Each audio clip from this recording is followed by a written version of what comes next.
Agora vai. Bom dia! Seja bem-vindo a mais uma aula de Química, mais uma quinta-feira das nossas aulas remotas. E hoje eu vou pedir gentilmente que você pegue sua apostila, Química C, página 371. Hoje, outra aula estritamente teórica, mas o assunto é bem simples de ser trabalhado, tanto que vocês já viram em algum momento do seu ensino fundamental e no ensino médio um assunto chamado petróleo. Então, hoje, nós vamos trabalhar um pouquinho sobre os combustíveis fósseis, petróleo, carvão e xisto bituminoso, e um pouquinho dos biocombustíveis, o álcool, o gás natural, que é produzido pela decomposição do lixo, da matéria orgânica, o biodiesel. Então, hoje nós vamos falar um pouquinho sobre combustíveis. Você já viu falar sobre petróleo em aulas de geografia, em aulas de história, nas aulas de química, na parte de química ambiental, tem vários assuntos que exploram esse tema importantíssimo chamado petróleo. Então, não só nas ciências da natureza, como também nas ciências humanas, esse tema aparece. Então, na prova do Enem, isso é certeza. Está gravado e prova isso depois. Petróleo é um assunto que é muito recorrente, ou na parte da matriz energética, ou seja, como combustível, ou na parte de poluição, problemas ambientais causados pela queima do petróleo. Então, aquecimento global, a chuva ácida, todo esse processo que a gente já até estudou lá na Química A. Então, primeiramente vem a definição, o que é petróleo? Ah, professor, petróleo é óleo de pedra, tá? Não é uma definição que você vai colocar na apostila. Defina quimicamente o que é petróleo. Ah, é óleo de pedra. É lógico que eu não poderia deixar de fazer essa informação. Então, o que é petróleo? A palavra petróleo, óleo de pedra. Justamente pela origem, há muitos milhares de anos atrás, quando o petróleo já existia na natureza, ele sempre existiu na natureza, mas ele não tinha uma aplicação como ele tinha hoje. Agora, vem a definição química. São 3 frases. Se quiser anotar, anotem, ou depois, de qualquer maneira, já vou repetir, os slides que eu estou apresentando aqui, mais a resolução dos testes da apostila já estão disponíveis para você lá no seu caderno do A Mais. Toda vez que começa a aula, o arquivo já está disponível. Então, o que nós vamos encontrar? Petróleo, ele é um líquido viscoso, escuro e menos denso do que água. Aqui vale muito a pena você fazer um pequeno ganchinho para viscosidade. O que você entende por viscosidade? Já apareceu numa prova da Federal do Paraná o conceito de viscosidade. Só que a questão, ela foi anulada, não por causa do processo químico, mas ele foi anulado justamente porque ele usava moedas diferentes. Moeda de 5 e 10 centavos. Qual que é a maior? Depende.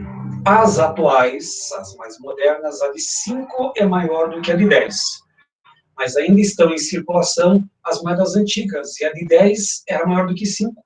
Então, o aluno ficou confuso em saber qual moeda que ele usava, se era nova ou antiga. Então, por esse motivo, a questão foi anulada. Mas lá cobrou o conceito de viscosidade. Anotem porque é importante. O que você entende por viscosidade? É a dificuldade em escoar. É definição curta. Viscosidade é resistência ao escoamento.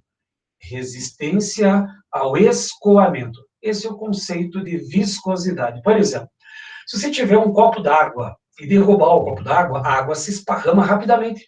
Agora, se você tivesse um copo com mel, se você derrubasse esse copo com mel, o mel ele demoraria para escorrer. Ou seja, viscosidade significa dificuldade ao escoamento, ao escorrimento do processo. Então, quando você tem um material e esse material ele vaza do recipiente, se ele vaza com uma rapidez tremenda, ele é pouco viscoso.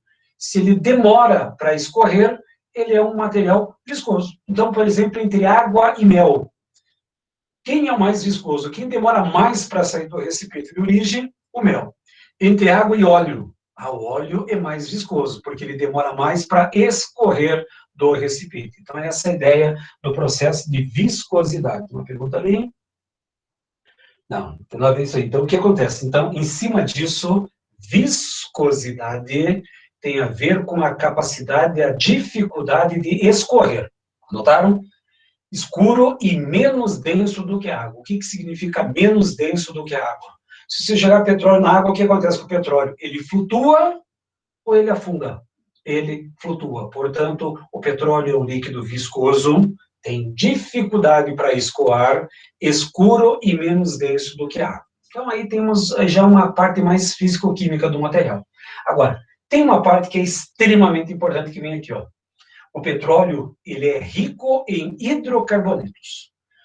Uma definição mais química para petróleo estaria aqui, ó. Petróleo é uma mistura homogênea, rica em hidrocarbonetos. Essa seria a definição química para o nosso material. Aliás, até deveria ter colocado aqui, mas acabei esquecendo. Então, coloquem assim. É uma mistura homogênea, rica em hidrocarbonetos. Mistura homogênea, rica em hidrocarbonetos. Cuidado com essa frase de prova. Petróleo é uma substância.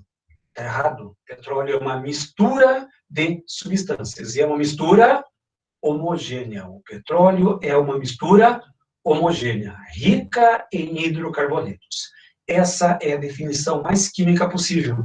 Porém, como é uma mistura homogênea rica em hidrocarbonetos, em torno de 95% a 98% do petróleo são hidrocarbonetos. Professor, eu preciso saber essa porcentagem? Não. Mas só para saber que dentro do petróleo existem algumas impurezas. E quais são essas impurezas? Enxofre, nitrogênio e oxigênio. E aí um detalhe. Nessa primeira tela tem uma definição sobre o que é petróleo. É uma mistura hoje rica em hidrocarbonetos.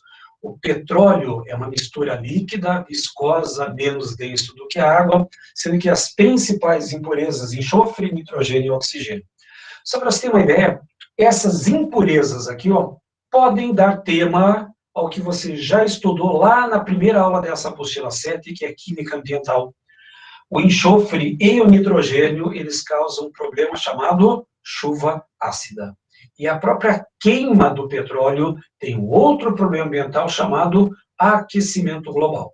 Então, o petróleo é um tema bacana para se estudar, por quê? Ele pode ser estudado como combustível não renovável, e também as sequelas, as consequências da queima desse combustível para a natureza. Então, as principais sequelas são chuva ácida, pela presença desse material impuro que é o enxofre, e a queima dos hidrocarbonetos gera um excesso de gás carbônico que causa a hipótese do aquecimento global, da teoria do efeito estufa. Então, essa primeira tela já é importante, é um resumo do que eu preciso saber sobre o que é petróleo. Então, petróleo, a palavra petróleo de origem óleo da pedra, é uma mistura homogênea, rica em hidrocarbonetos. O que é o petróleo? É um líquido viscoso, escuro e menos denso do que a água, sendo que as principais impurezas são enxofre, nitrogênio e oxigênio. Ponto. Resolve muito bem o conceito do que é petróleo. Agora, como é que eu encontro o petróleo no ambiente? Como é que eu encontro o petróleo na natureza? Então, basicamente, o petróleo ele é encontrado dessa maneira. Existem esses desenhos lá na apostila. Então, existe poço de petróleo em terra seca, assim como existe poço de petróleo em oceano e mar. Professor, mas como é que eu vou saber que tem um poço de petróleo? É lógico que existe todo um estudo de geologia, de prospecção, tem todo um estudo dos solos dessa forma, do jeito. Tanto que existem algumas profissões que são especialistas nesse processo. Encontrar petróleo. Aí existem sondas, existem aparatos, aparelhos que ajudam a verificar se aquele terreno tem ou não petróleo. Mas está aqui.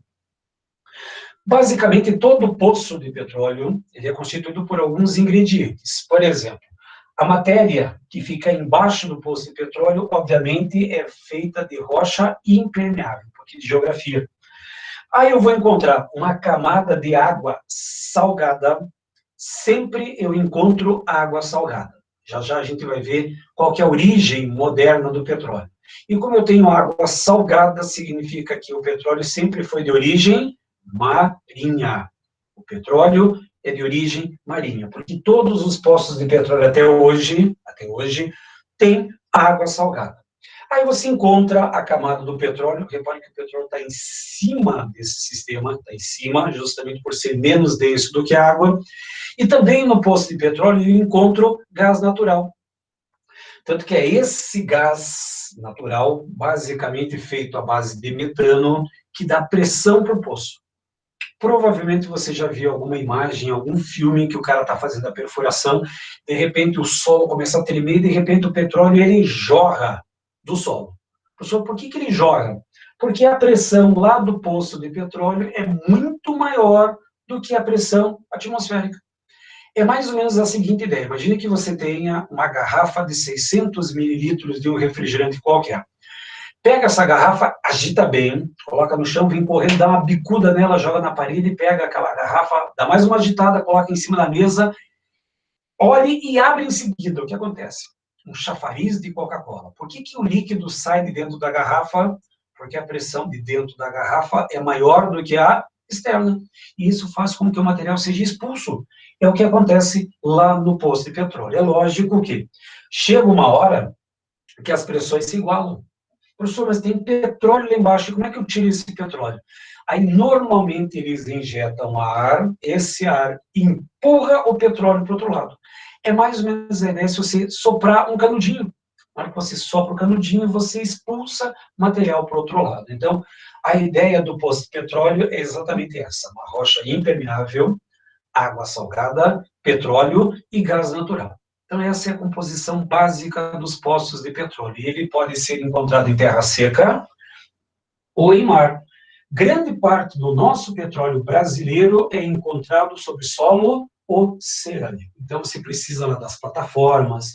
Aí tem a história do pré-sal, que é uma técnica de perfuração em grandes profundidades, 6.000, abaixo do solo oceânico. Bem claro. Então, você tem que ter lá a perfuração e embaixo do solo oceânico que você vai encontrar o poço de petróleo. Então, você já deve ter visto ou assistido alguma aula de geografia falando sobre pré-sal, prospecção, extração do petróleo, essas coisas do gênero. Então, aqui tem só uma pequena ideia do que é o petróleo e como é um poço de petróleo.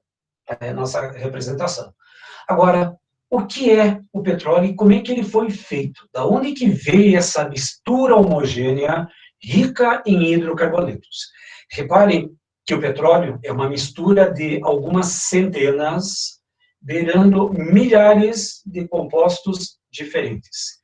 E como é que o petróleo foi formado lá no solo oceânico ou em terra seca?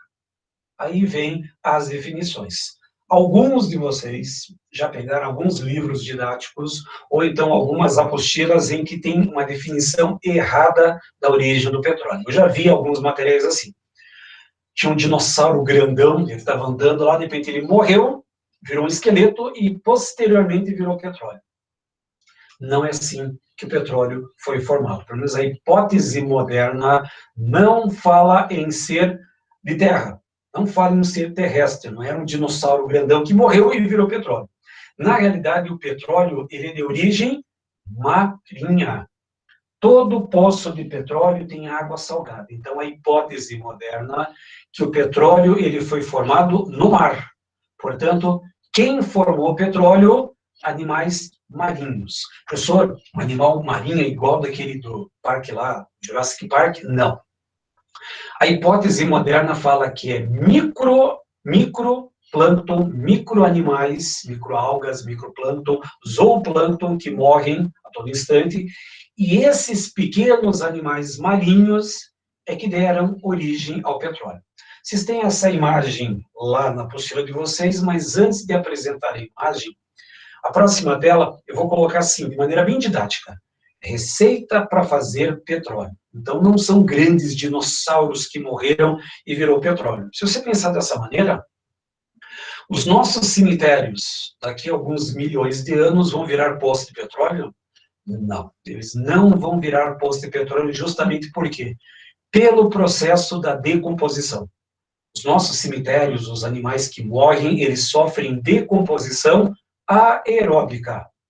E o petróleo sofre decomposição anaeróbica, com falta de oxigênio. São dois processos totalmente diferentes. Um exige a presença do oxigênio e outro exige a ausência de oxigênio. Então, os micro-organismos vão fazendo a decomposição do petróleo pelos milhões e milhões de anos. Então, para facilitar a sua vida, eu faço assim, ó. Receita para fazer petróleo. Anotem a receita para fazer petróleo, investimento a longo prazo. O que você precisa? Pegar plantas e animais mortos e depositar no fundo dos mares. Origem marinha. E são pequenos animais. Professor, se uma baleia morrer, a baleia vai virar petróleo? Dificilmente. Primeiro que quando a baleia ela morre, ela vai para a superfície. E na hora que ela vai para a superfície, é uma festa na cadeia alimentar. Aí vem o tubarão que pega um pedaço, aí vem os peixinhos que pegam um pedaço, aí vem o sirizinho que pega um pedaço, aí vem o camarão que come e vão comendo. Então, simplesmente, eles vão se alimentando daquela carcaça. Tá certo que alguns fragmentos, elas começam a afundar, só que nesse processo de afundamento, outros animais vão se alimentando. Então, dificilmente uma baleia vai formar petróleo. Então, são animais marinhos, animais e plantas marinhas que morrem e vão se depositar no fundo dos mares. Aí o que acontece em seguida? Segundo ingrediente, na hora que você pegar esses animais mortos e colocar no fundo do mar, você vai ter que fazer uma cobertura. Você escolhe a cobertura, ou de calcário ou de areia. Repare, à medida que você vai indo na profundidade dos mares, começa a diminuir a quantidade de oxigênio.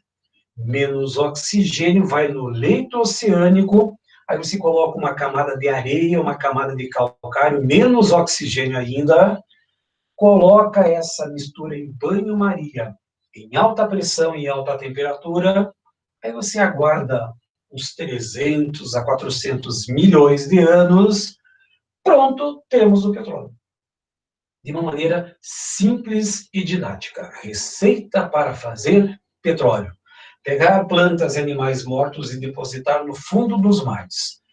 Já começa a faltar oxigênio. Se coloca areia ou calcário em cima, menos oxigênio ainda, decomposição anaeróbica, isso fica cozinhando por milhões e milhões de anos a alta pressão e alta temperatura, e aí você tem o petróleo. Então, esqueça aquela imagem que um grande dinossauro morreu e virou petróleo. O que você tem, normalmente, são pequenos animais, plânctons ou plâncton, algas, que morreram, aí pela ação da gravidade, elas vão indo para o fundo dos mares, você tem essa imagem na apostila, é fácil de fazer. Então, há muitos milhões de anos atrás, fitoplâncton e zooplâncton, após a sua morte, foram matéria-prima do petróleo. Então, essa é a origem moderna. Origem marinha. Aí a areia ou calcário, as rochas sedimentares começam a se depor, começa uma decomposição anaeróbica, e essa decomposição leva muitos anos, milhares, milhões de anos para fazer a decomposição completa. Aí formam as camadas de petróleo, que muitas vezes as camadas se juntam, e aí você tem o poço de petróleo mais o gás natural. Então, a ideia da formação do poço de petróleo não envolve animais de grande porte. Envolve microanimais, ou seja, microplâncton, zooplâncton ou algas que vão morrendo todo instante e vão para o fundo do mar. Aí você pode se questionar, professor, sempre falam que o petróleo é um combustível não renovável. Tá, mas o que é renovável e o que é não renovável? O não renovável significa que a velocidade de produção está muito aquém da velocidade de consumo. Então, repare que nesse exato instante, alguns milhões de zooplâncton de algas morreram. E esses milhões de toneladas estão indo para o fundo do oceano. Lá no fundo do oceano, pela movimentação, está sendo coberto com areia, portanto, nesse exato instante, está começando a formar petróleo.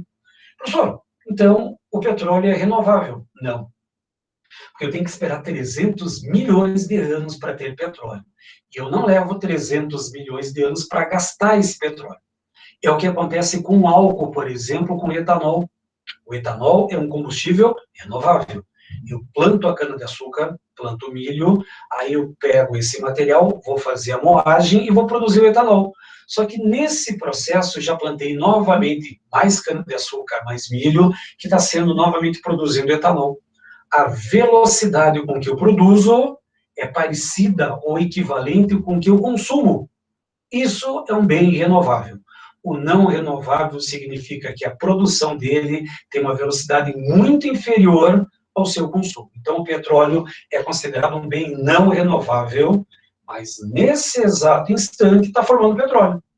Só que leva muito, 300 milhões de anos para formar o petróleo, e se vocês analisarem, nós começamos a usar petróleo depois da Revolução Industrial. Então, os 200 e tantos anos atrás, nós estamos utilizando petróleo, e é um recurso que uma hora vai acabar.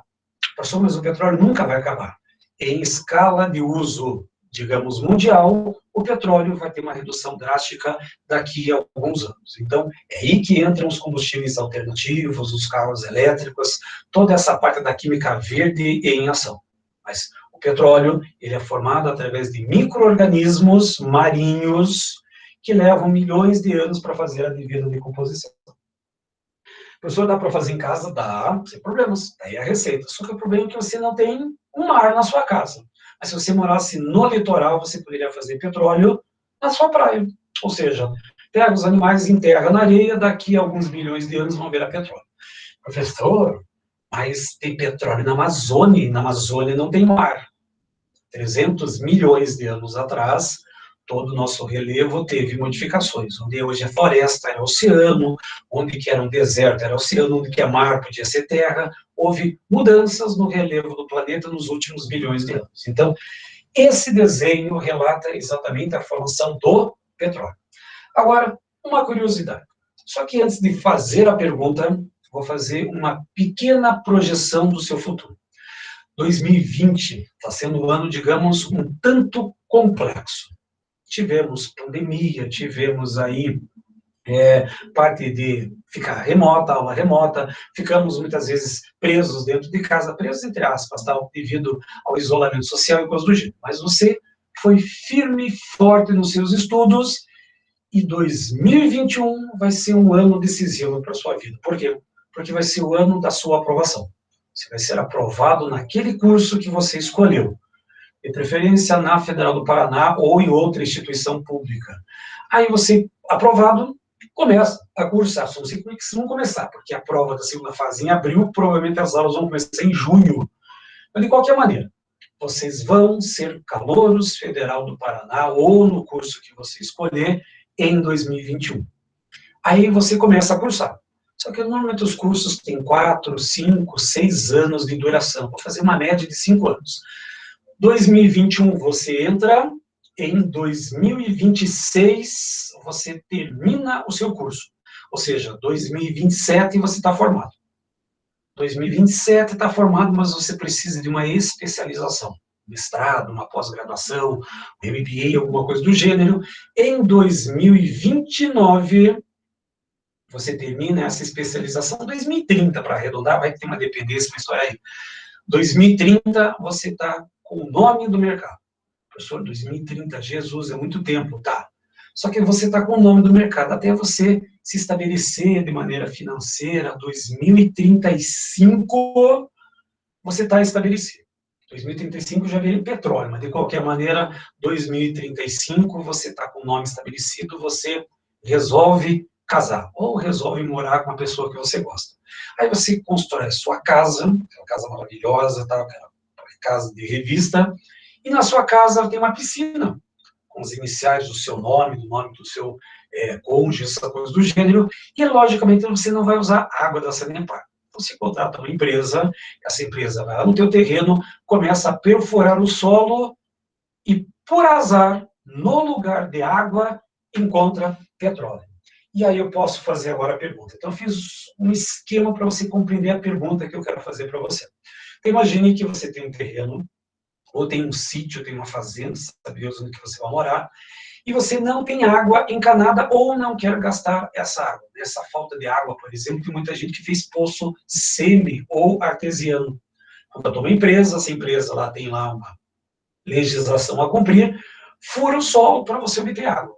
Se você for na casa da avó, bisavó, casa de bisavó, de avó, geralmente tem poço.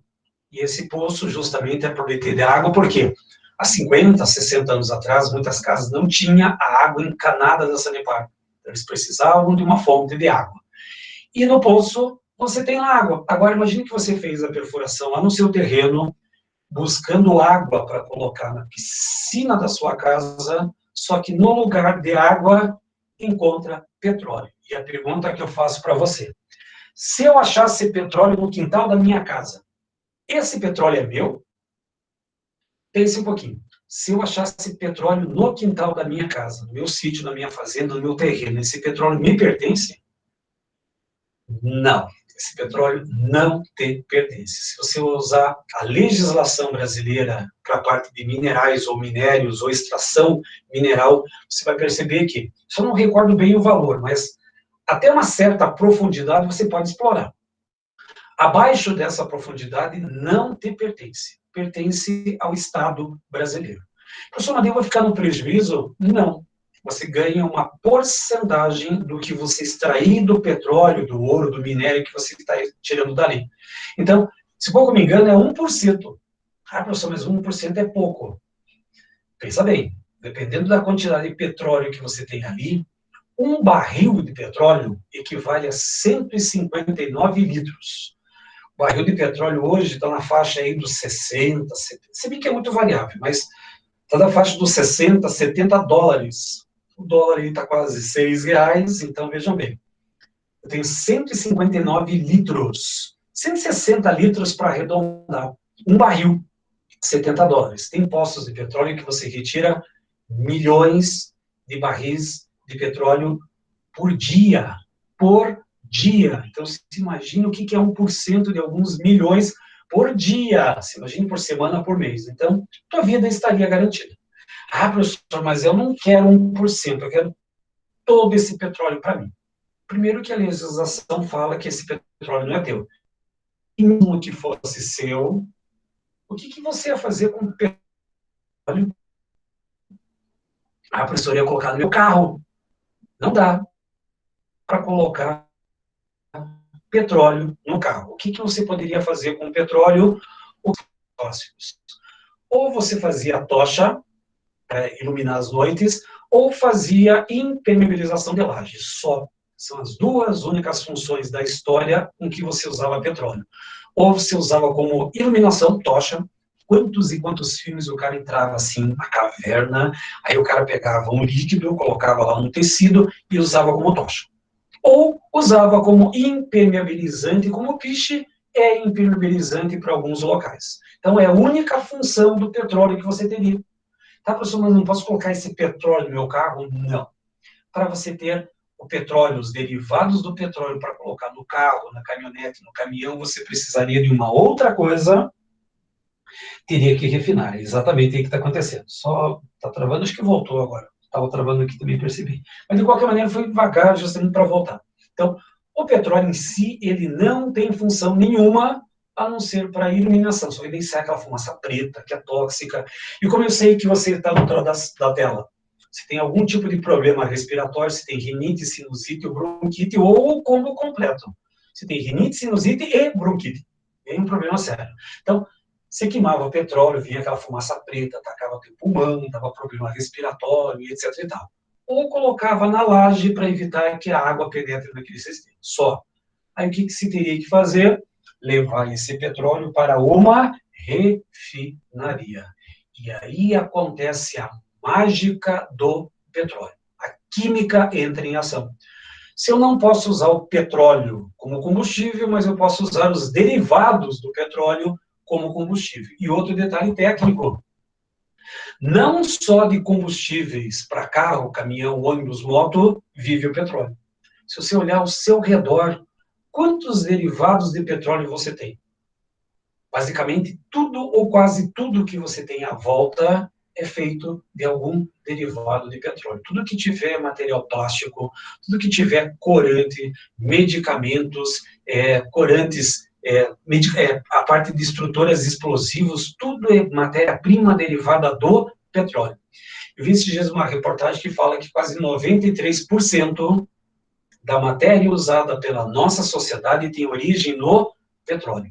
Então, a nossa roupa tem polímeros derivados do petróleo, o nosso calçado tem materiais derivados do petróleo, a escova de dente o creme dental, o shampoo, os cremes que você utiliza no dia a dia, os cosméticos, de uma forma geral, são derivados do petróleo. Então, o seu cobertor é derivado do petróleo, a sua espuma do colchão é derivado do petróleo. Então, nós temos uma indústria petroquímica muito forte, com produtos que nós usamos no nosso cotidiano. Então, não só de gasolina, óleo diesel, vive o petróleo. Tem a indústria petroquímica dos polímeros, dos explosivos, dos medicamentos, uma série de matérias-primas importantes para o nosso dia a dia. Então, vamos voltar. Você fez um buraco no solo e encontrou petróleo. Não faço nada com petróleo. Então, o que eu faço? Eu vendo esse petróleo para uma refinaria. Então, aqui, inclusive, temos a foto da refinaria aqui do Paraná, que fica ali em Araucária, que é a Repar, ou a refinaria Getúlio Vargas. Lá você tem uma refinaria de petróleo, e aí é que acontece a mágica do petróleo. Voltamos a algumas telas. Em uma das telas eu falei que o petróleo é uma mistura homogênea. O petróleo é uma mistura homogênea, rica em hidrocarbonetos, sendo as principais impurezas enxofre, nitrogênio e oxigênio. E nessa expressão que o petróleo é uma mistura homogênea, qual é a técnica de separação que nós adotamos numa refinaria? Destilação fracionada. Gravaram isso? O professor Jamal já deve ter trabalhado com vocês lá na apostila 1, se bobear, ainda foi em aula presencial, técnicas de separação de mistura. Se a mistura é homogênea, vou usar a técnica de destilação. Então, nessa imagem aqui, ó, o petróleo ele sofre a mágica de transformação nos seus produtos numa refinaria. E qual é a técnica que ele usa? Destilação fracionada. Gravem isso, anotem isso. Na refinaria de petróleo ocorre a técnica de destilação fracionada, onde que eu consigo separar os componentes do petróleo. Na apostila de vocês tem uma imagem da destilação. Eu vou colocar uma outra imagem aqui para ficar um pouco mais claro algumas explicações técnicas. Quer ver? Cuidado agora com algumas frases. Quando você pega a prova no vestibular ou as questões que vocês vão resolver, eles falam assim: o petróleo é queimado numa refinaria. É errado. Se você queimar petróleo, vai virar gás carbônico e água, ou derivados do gás carbônico, água mais outros subprodutos que eu encontro. O petróleo não é queimado. O que acontece? O petróleo, ele vem através de oleodutos, através de portos, através de refinarias, essas coisas do gênero. Então, esse oleoduto, ele passa por dentro de uma caldeira. O oleoduto passa por dentro de uma caldeira. O petróleo não é queimado. Ele é apenas aquecido. Aí, esse petróleo aquecido, repare que dentro da torre de destilação, nós chamamos de pratos de destilação. São várias camadas onde, pela diferença do ponto de ebulição, eu consigo fazer as devidas separações. Se você lembrar lá da aula do Jamal, lá no comecinho do ano, destilação. Separa componentes de uma mistura homogênea através da diferença do ponto de ebulição. E o que acontece? Como a torre, deixa eu só voltar mais um pouquinho aqui, ó. Repare que a torre de destilação, ela é alta. Eu tenho vários pratos que vão separar os devidos componentes do petróleo. Só que como é que eu vou saber qual é a fração que sai lá em cima e qual é a fração que sai lá embaixo? Então, a ordem da saída dos compostos da torre de destilação tem a ver com a massa molar, com o tamanho da cadeia carbônica, que uma coisa tem a ver com a outra. Porque quanto maior a cadeia carbônica, mais pesada essa cadeia se torna. E como ela é mais pesada, mais difícil de tirar do estado líquido para virar um estado gasoso, portanto, maior o ponto de ebulição. Eu gostaria que vocês anotassem essa frasezinha aí. Como é que eu vou separar os componentes do petróleo? Pela destilação fracionada. E como é que baseia a destilação fracionada? Pela diferença do ponto de ebulição. E como é que eu vou saber qual é o primeiro composto ou os primeiros compostos que saem? Então, anote essa pequena frase. Quanto menor a massa molar, tracinho, menor é o ponto de ebulição. Coloca PE para ponto de ebulição. Quanto menor a massa molar, tracinho, menor é o ponto de ebulição. O contrário também é verdadeiro. Quanto maior for a massa molar, maior é o ponto de ebulição. E como eu estou falando em hidrocarbonetos, todos os hidrocarbonetos são formados por carbonos e hidrogênios. Todos eles têm o mesmo tipo de força intermolecular, que é o dipolo induzido. Logo, quanto menor for a cadeia carbônica, menor é o ponto de ebulição. São as primeiras substâncias que vão ser removidas. Quanto maior a cadeia carbônica, mais carbonos eu tenho nessa estrutura, maior é a massa molar, maior é o ponto de ebulição. Por quê? Porque a cadeia é mais pesada. Se a cadeia é mais pesada, mais energia para retirá-la do estado líquido para passá-la no estado de vapor. Então, esse é o conceito básico de uma refinaria. O petróleo passa por dentro de uma caldeira, o petróleo não é queimado, ele é aquecido, e pelas diferenças do ponto de ebulição, eu faço a devida separação. Então, veja bem aqui, ó. Numa faixa de 40 graus Celsius, eu consigo separar a fase gasosa. O que tem nessa fase gasosa? Moléculas orgânicas que têm de 1 até 4 átomos de carbono. Falei bem, a fase gasosa é a primeira fase que sai do petróleo. E essa fase gasosa tem as menores cadeias. Se tem as menores cadeias, portanto, menor massa molar, menor ponto de ebulição. São as primeiras substâncias que você vai extrair da refinaria. Essas primeiras substâncias, elas sempre saem nos pratos superiores. Então, a primeira fração que você vai ter é lá em cima e não lá embaixo. Então, cuidado, numa refinaria, as primeiras frações que saem, aquelas que têm menor quantidade de carbono, saem na parte superior. A fração gasosa, ela tem de 1 a 4 carbonos. Porém, nessa fração gasosa, existem duas siglas que você precisa saber. A primeira sigla é chamada GN, G.N. E a outra sigla, GLP. O que significa GN? Gás natural. E o que significa GLP? Gás liquefeito do petróleo. Cuidado com a primeira fração. É uma fração muito usada no nosso dia a dia. A fração gasosa tem de 1 a 4 carbonos. E dentro dessa fração gasosa, você vai encontrar duas siglas.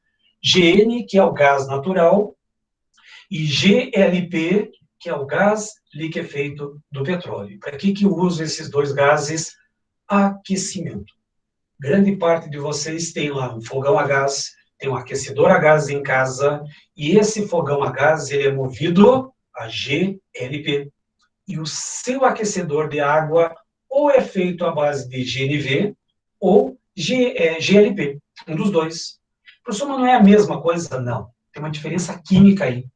O gás natural é uma mistura de metano com um carbono e etano com 2 carbonos. Mas predominantemente tem o metano no gás natural. Já o GLP, gás liquefeito do petróleo, é uma mistura de propano e butano, moléculas que têm 3 e 4 carbonos. Cuidado com isso. Cai em prova? Sim. A mistura gasosa do petróleo é constituída de gás natural, GN, e gás liquefeito do petróleo, GLP. Qual é a diferença? O gás natural ele é formado por metano e etano. E o gás liquefeito do petróleo é constituído por propano e butano.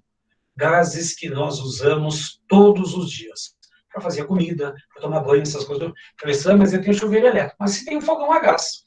Ah, professor, meu fogão é por indução eletromagnética. Tudo bem.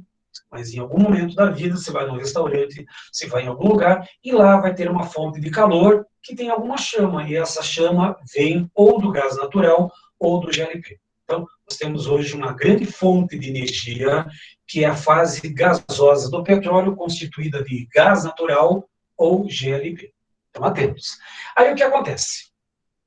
À medida que eu vou descendo na torre de destilação, eu vou aumentando a quantidade de carbonos. Uma segunda fração do petróleo é chamada de nafta. Aí tem outras pessoas que chamam de éter do petróleo. O éter do petróleo vai em cadeias até 8 carbonos. uma das formas mais simples de você encontrar éter de petróleo é o líquido ou fluido do isqueiro. Então, para quem tem isqueiro em casa, dentro do isqueiro tem um líquido. O que é aquele líquido? É um composto derivado, aliás, uma mistura derivada do petróleo que tem até 8 átomos de carbono. Geralmente, o que você encontra dentro do fluido do isqueiro é pentano e hexano. São moléculas que têm 5 e 6 carbonos.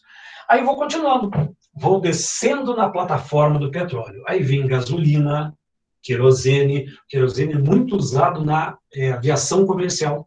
Então, saudades para quem gosta de viajar. Faz tempo que você não viaja de avião.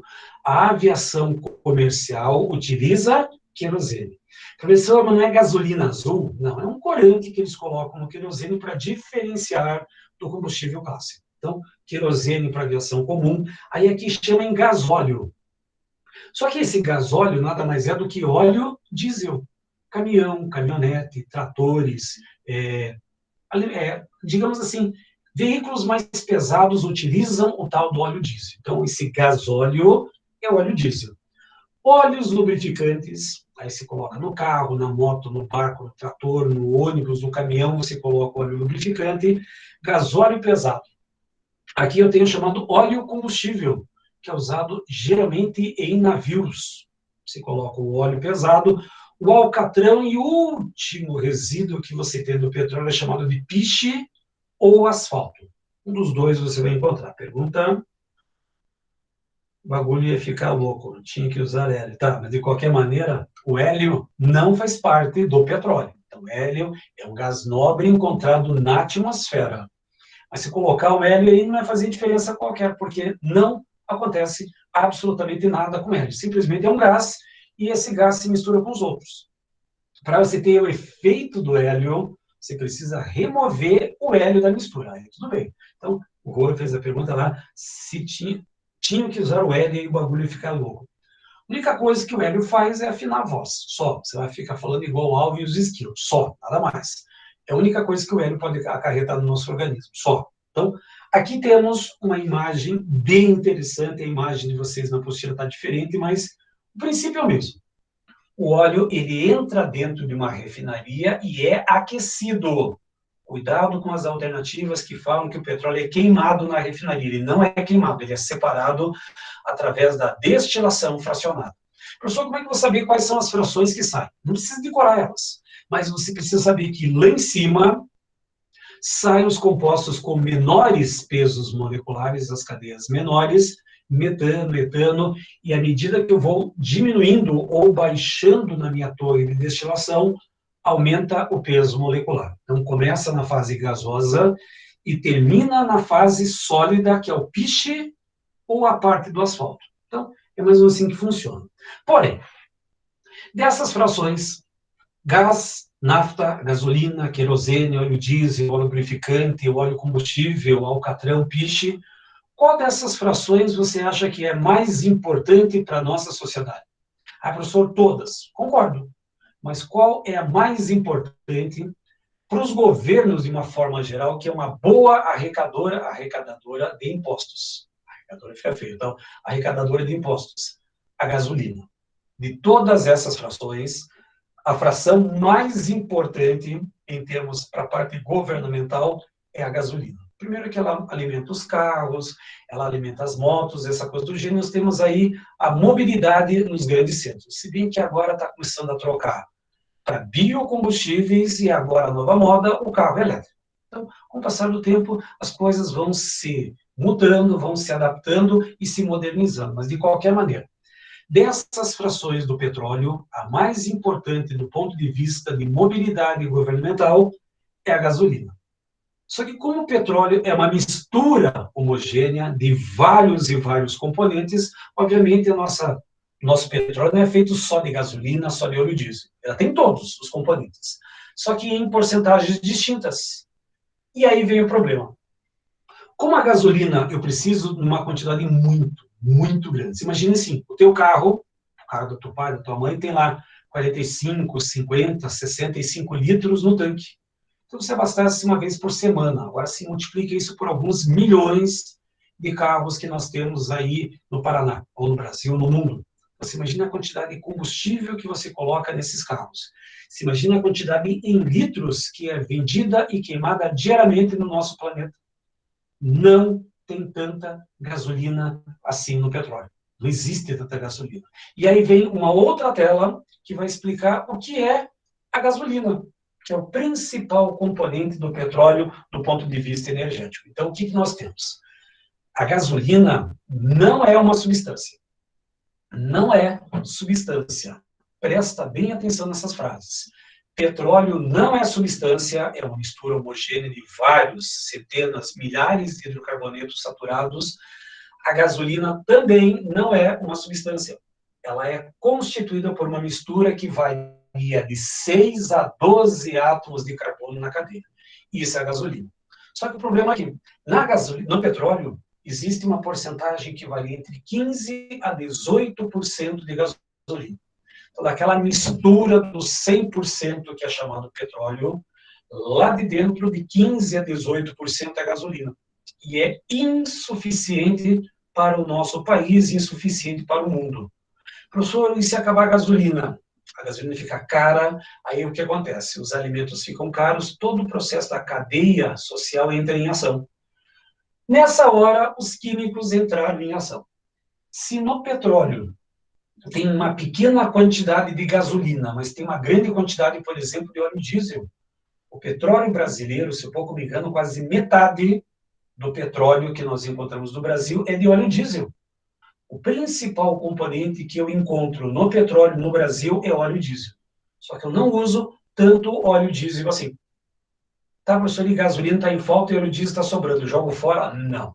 Entram os químicos em ação. E se cair o assunto de petróleo em prova, pode ter certeza que essa palavra vai estar presente numa das alternativas ou num dos itens para você fazer a correspondência. É uma preparação chamada craqueamento. Só que a palavra craqueamento já resolve o seu problema. Craqueamento vem do inglês cracking, que significa o quê? Quebra. Droga, professor, não. Crack não tem nada a ver com droga. Crack tem a ver com a palavra quebra. E nessa palavra quebra, você já ganhou a questão. Por quê? Aqui eu coloco toda a definição técnica, mas a palavra craqueamento significa quebra. Mas o que eu vou quebrar?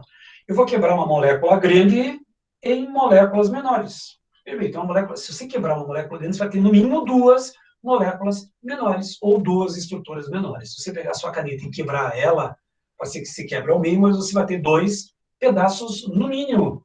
Se você pegar seu copo de vidro e jogar ele no chão, ele vai se quebrar em, no mínimo, duas partes. No mínimo. Então, craqueamento vem do inglês cracking, que significa quebra. Definição técnica. Eu vou colocar a leitura toda, mas você não precisa se preocupar com a leitura toda. Só se baseia na definição de cracking, que é quebra. É um processo químico de quebra molecular, no qual frações que apresentam moléculas grandes são transformadas em moléculas menores, frações leves, com auxílio de catalisadores e temperaturas apropriadas. Então, craqueamento vem do inglês crack, que significa quebra. O que eu vou quebrar? Eu vou quebrar uma molécula grande, vou quebrar uma molécula grande em moléculas menores.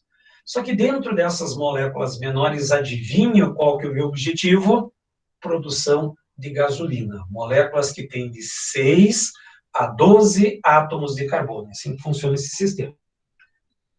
Ó, como é que isso já vai? A próxima aqui, ó. Eles quebram a molécula através de catalisadores ou de temperatura. Então, se porventura aquecer alguma coisa, geralmente o aquecimento tem quebra. Olha, açúcar em casa. Se você colocar açúcar numa panela e aquecer o açúcar, o que acontece com o açúcar? Ele vira carvão. Simplesmente, se você queimar o açúcar, ele vai virar carvão e aquele vapor que sai da panela é água. Você quebra as ligações pela temperatura ou por catalisadores, que é o processo de catálise. Se você lembrar da fermentação, eu tenho sacarose, que é açúcar, as moléculas, os micro-organismos quebram em glicose e frutose. Aí essa molécula de glicose e frutose quebram ligações para produzir o álcool.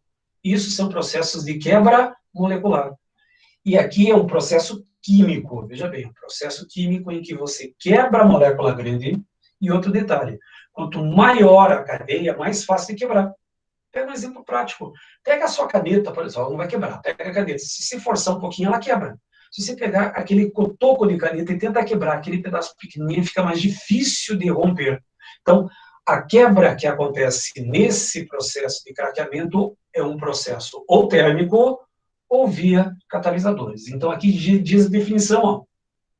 Processo químico de quebra molecular no qual frações que apresentam moléculas grandes são transformadas em moléculas menores através do auxílio de catalisadores e temperatura, tá certo? São processos complexos. Eu nem vou colocar reações aqui porque não precisa. Eu posso mostrar uma reação, só para vocês entenderem o que é o processo do craqueamento. Então, vamos imaginar o seguinte. Lá naquele meu poço de petróleo, que eu achei no meu terreno, ele é rico em querosene. Então, digamos assim que uma boa porcentagem do petróleo que eu achei no meu terreno é feito de querosene. Só que o mercado está saturado de querosene. Por exemplo, nesse processo de pandemia, os aviões não estavam voando. E aí o querosene ficou estocado. Vou deixar esse querosene estocado? Não. Posso transformar o querosene nessa molécula aqui, ó. C12H26. Tem uma molécula com 12 carbonos e 26 hidrogênios. Coloco dentro da torre de craqueamento e transformo esse querosene em gasolina, C8H18, e mais duas moléculas de C2H4. Não sei se vão conseguir enxergar bem a reação, mas também é só para vocês compreenderem. Vou pegar uma molécula grande, com 12 átomos de carbono, quebro essa molécula em C8 e mais duas moléculas que têm 2 carbonos. E agora reparem, nada se perde, nada se cria, tudo se conserva. 12 carbonos, 8 com mais 4, 12 carbonos. 26 hidrogênios, 18 com mais 8, 26. Ou seja, eu não destruí e nem perdi parte da matéria. Simplesmente a matéria foi conservada. Então, craqueamento. Pega uma molécula grande, no caso do querosene, óleo diesel. Você pega uma molécula lá com 16 carbonos, 20 carbonos, 22 carbonos. Pega essa molécula grande e quebra em moléculas menores. Só que se você tiver uma molécula que tem de 6 a 12 átomos de carbono, você tem a gasolina. Professor, mas qual é a melhor gasolina? Aí já a gente vai falar em octanagem, e nessa octanagem a gente fala em qualidade de combustível. Mas, por enquanto, só para vocês terem como base. Craqueamento vem do inglês cracking, que é quebra. Se você fizer essa relação na prova do vestibular, você acerta a questão. Craqueamento é a quebra de uma molécula grande em moléculas menores. Moléculas menores. E um exemplo prático, professor, eu tenho que decorar isso? Não precisa. Não há necessidade. Agora, craqueamento é importante que vocês compreendam o conceito, a definição. Fechou? Em cima disso, eu não sei quais vestibulares vocês vão fazer, vai que alguém aí do outro lado da tela resolve fazer algum vestibular voltado à área militar, tipo ITA, IME, SPSEX ou alguma coisa do gênero. Nessas provas militares, eles cobram algumas coisas muito específicas da prova, muito específicas da química. Então, aqui eu trago o seguinte, até quem fez a pergunta, acho que foi o Gabriel, Gustavo, isso, Gustavo, como é que eles fazem esse procedimento? Se você fizer um craqueamento térmico, uma quebra de ligações pelo calor, usa radicais livres.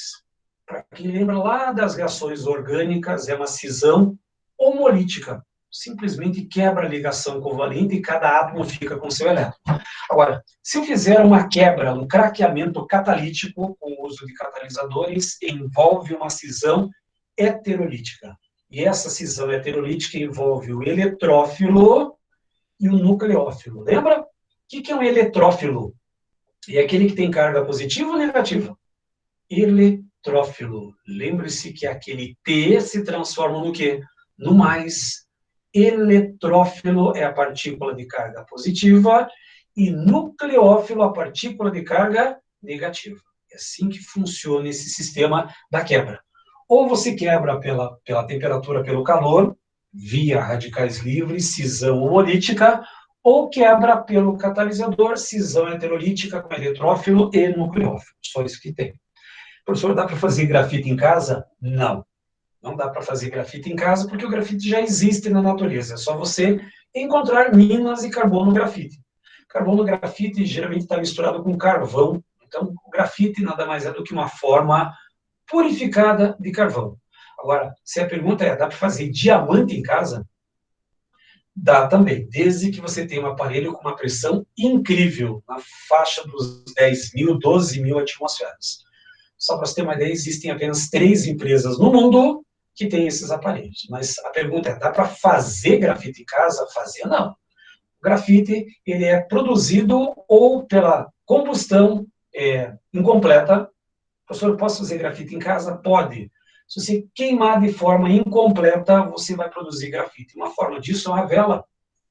Se você queimar uma vela e colocar um prato em cima da vela, a chama da vela, você vai perceber que o prato fica todo escuro, todo preto. O que tem naquela forma preta? Carbono na forma de grafite. Lá você pode ter grafite. Então, se a pergunta é, posso produzir grafite em casa? Pode. Queima incompleta. Se você queimar a vela, e na hora que você tem aquela fuligem é uma forma de carbono. Só que você teria que purificar aquele carbono e aí você teria o grafite. Então, posso fazer em casa, Gabriel? Pode, desde que você tenha processos de purificação. Mas não é o caso, é mais fácil comprar porque ele é barato. Então, aqui temos o craqueamento. Tá, professor, você fez lá a quebra do querosene e produziu várias gasolinas, de 6 a 12 carbonos. E como é que eu vou saber qual dessas gasolinas é a melhor para eu usar no meu carro? Aí entra... Perfeito. Então, Gustavo, eu posso controlar sim. Você pode, inclusive, pelos catalisadores, você pode saber qual é a ligação que você quer quebrar. Então, repare que aqui eu tenho 12 carbonos. Então, você imagina uma cadeia com 12 carbonos, vou usar um catalisador que vai quebrar no 8º carbono. Então, no 8º carbono, para formar o octano, e daí naquele fragmento ainda uso outro catalisador que quebra no meio. Então, eu posso controlar. Eu posso pegar 12 carbonos, por exemplo, e quebrar no meio. 2 cadeias com 6. Uma cadeia com 8, uma cadeia com 4, uma cadeia com 8, 2 cadeias com 2, eu posso controlar. Tudo isso já foi testado, tudo isso já é mecanismo. Para quem vai fazer engenharia, por exemplo, dentro da engenharia química, se estudam esses processos catalíticos, o uso do calor, temperatura, pressão, condições para que você tenha esses sistemas. Então, é um estudo da engenharia, tanto que hoje tem engenharia química, tem engenharia do petróleo, que trabalha de forma mais específica ainda o uso desses catalisadores. Então, o que você quer? Eu quero uma molécula X. Qual é o catalisador, qual é a temperatura, qual é a pressão que eu vou adotar? Tudo isso já foi devidamente testado em forma experimental, já está tudo devidamente literado. Então, essa é a ideia que você tem. Agora, quando eu falo em combustível, eu preciso falar em qualidade do combustível. Você pode produzir uma gasolina ruim ou pode produzir uma gasolina boa. E como é que eu vou saber qual desses combustíveis tem maior ou menor qualidade? Para isso existe uma expressão chamada octanagem. Vou aproveitar. Muitos de vocês são menores de idade e ainda nem sonham em ter carteira de motorista. Só que na hora que você for fazer a autoescola, lá na autoescola você também vai ver octanagem. Então essa tela é 2 em 1. Cai na sua prova de vestibular e vai cair na sua prova lá para a sua carteira de motorista. O que é a octanagem? E fora que, se vocês observarem bem, na hora que vocês passarem na frente de um posto de combustível, de preferência esses postos que têm bandeira, Petrobras, Shell, Texaco, Esso, essas marcas famosas, se vocês olharem nesses postos que têm bandeira, você vai encontrar lá um cartaz, vai ter uma faixa que fala assim, use a nossa gasolina de alta octanagem. Só que essa gasolina ela tem um nome bem bacana, é gasolina V-Power, gasolina Podium, gasolina Super Ultra Mega Blaster com a marca tal. São gasolinas que apresentam alta ou altíssima octanagem. Mas o que é octanagem? Aí vem a definição química. Octanagem indica a resistência da gasolina à compressão da mistura do motor. Vamos pensar um pouquinho em engenharia. Como é que funciona o nosso motor 4 tempos? Primeiro tempo, o combustível, o pistão sobe, a câmara de combustão, o pistão sobe, o combustível entra. Aí o pistão desce, comprime o combustível, aí terceiro tempo, uma faísca da vela, aí acontece a explosão do combustível, e último tempo, o pistão sobe e o gás vai embora. Então, mais ou menos assim é o funcionamento do motor. Ou seja, a entrada do combustível, a compressão do pistão, a explosão pela faísca da vela e a expulsão dos gases. É mais ou menos assim que funciona o motor 4 tempos. Se o nosso combustível explodir na hora certa, Na hora que tem a faísca da vela, o material explode e você tem a expulsão, o teu motor tem um alto rendimento. O problema é que muitas vezes você coloca uma gasolina sem vergonha, você coloca o combustível, na hora que o pistão desce, ela já explode.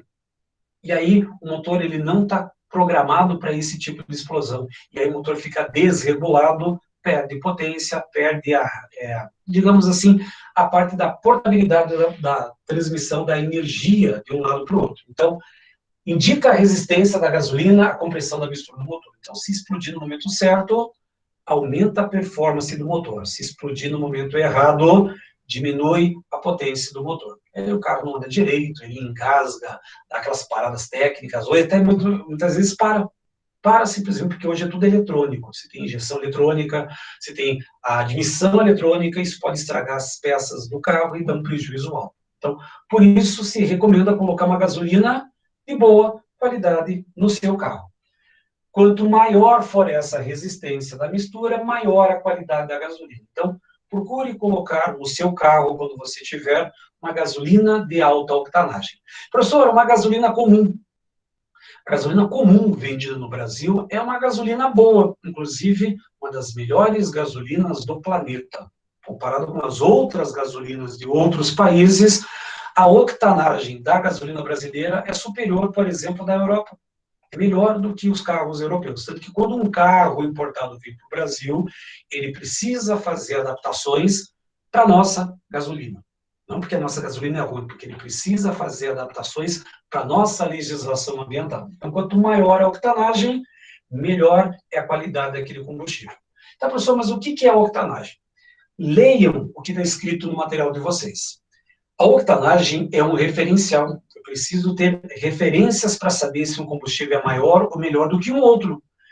Lá na apostila de vocês está escrito assim: se vocês utilizarem o seguinte combustível, 2,2,4 trimetilpentano. Se quiser montar, monta.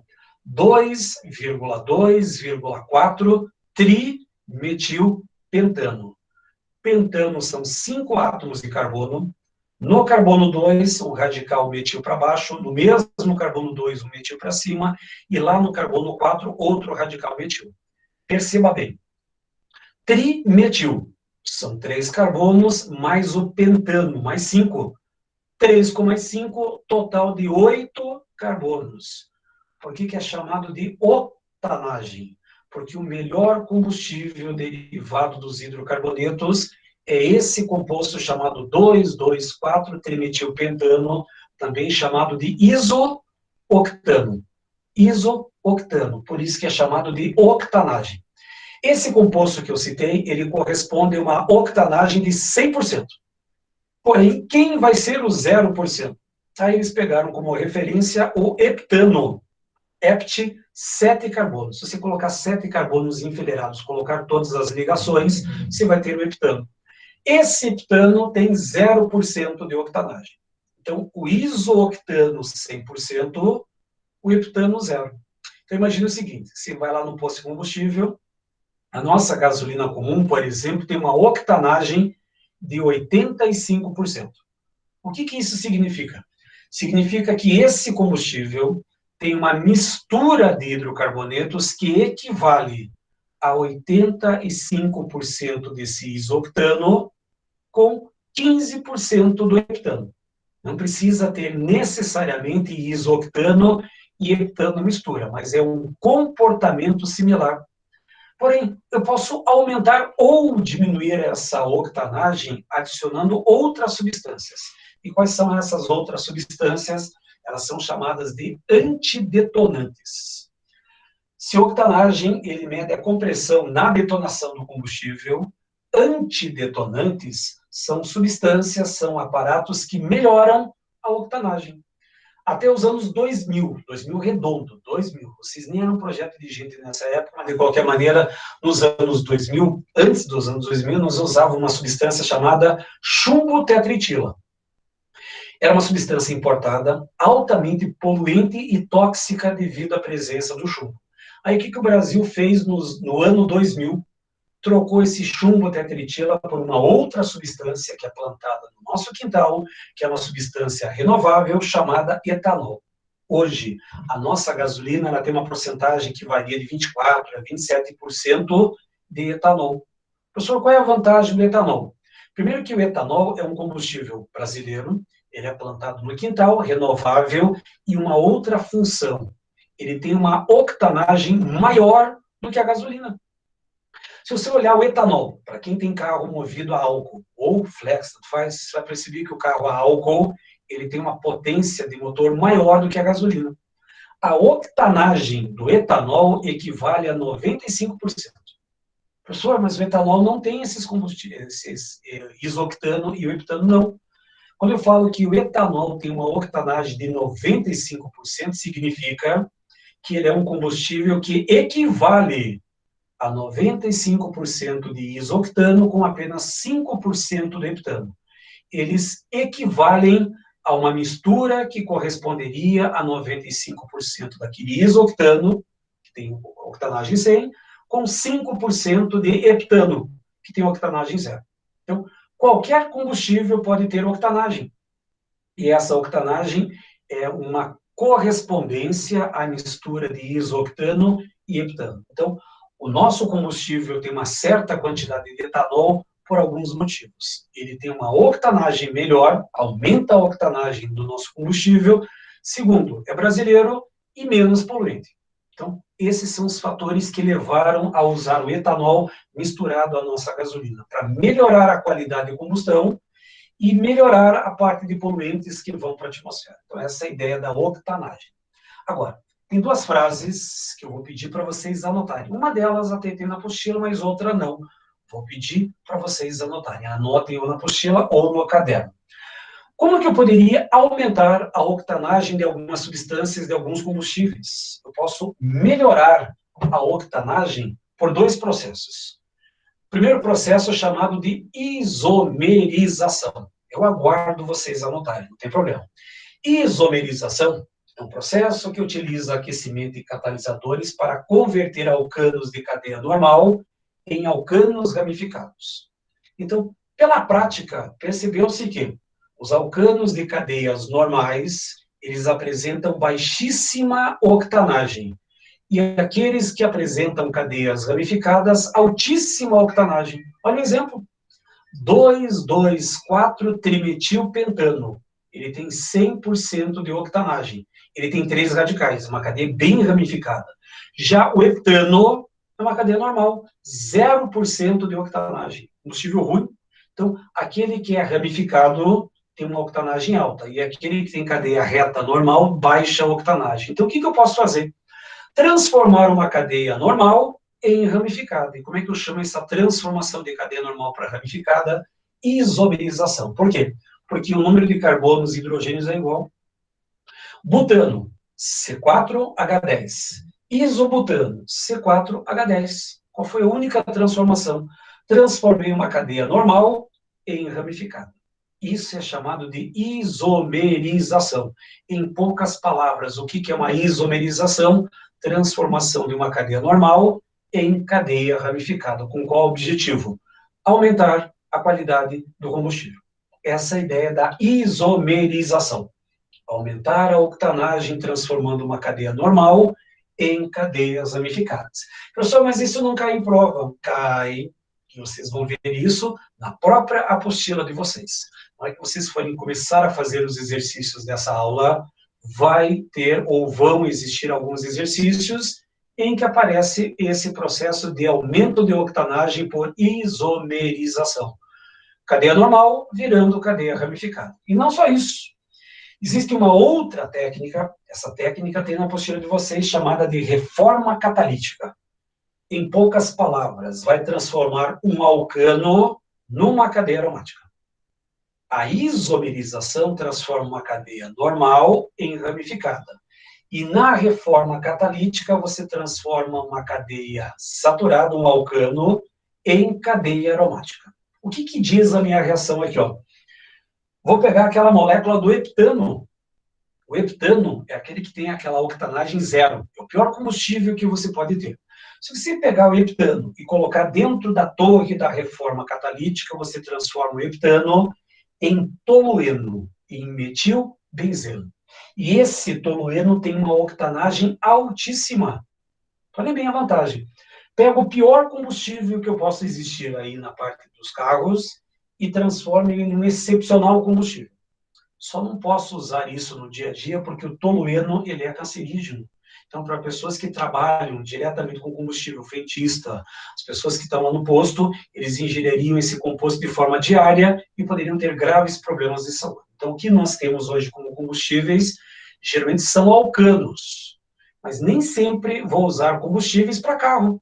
Posso ter outras funções para outros testes de motores, engenharia mecânica, a parte elétrica, todo esse processo vem com esses outros combustíveis aí. Então, 2 processos para eu poder aumentar a octanagem: isomerização, cadeia normal em cadeia ramificada, reforma catalítica, cadeia saturada numa cadeia aromática. Esses são os processos mais simples que vocês vão encontrar para melhorar essa octanagem. Está certo que essa tela não tem na prova da autoescola, mas a tela anterior vai ter. O que é a octanagem? Ela mede a resistência da compressão do motor. Em outras palavras, a octanagem mede a qualidade da gasolina. Tem como aumentar a qualidade da gasolina? Tem vários processos, entre eles isomerização, que transforma a cadeia normal em ramificada, e reforma catalítica, que transforma um alcano numa cadeia ramificada. Ponto. Resolve esse processo. Anotaram? Anotaram? Qualquer coisa, os slides estão disponíveis no seu caderno do A+. Fechou aí? Tudo que eu precisava falar sobre petróleo, que vai cair na prova de química, eu comentei. Inclusive, fiz até alguns aprofundamentos e aprimoramentos da matéria. Só que nem sempre de petróleo que nós vamos viver dentro dos combustíveis não renováveis. Existe um outro combustível chamado carvão mineral. O que é carvão mineral? Ah, professor, a gente faz churrasco. Não. Você faz churrasco com carvão vegetal. Você coloca um tronco de madeira, faz uma queima incompleta, você tem um carvão. O carvão mineral é parecido, só que ele levou 250 milhões de anos para se formar daquela maneira. O carvão você dura algumas horas, e o carvão mineral, 250 milhões de anos. E como é que foi feito esse carvão? Através da fossilização de raízes, troncos, folhas e galhos de árvores, ou seja, de matéria vegetal. Então, algum tempo atrás, 250 milhões de anos atrás, aconteceu alguma coisa e essas árvores, os galhos foram soterrados e lentamente foi feita a decomposição dessa matéria orgânica em carvão, em carbono.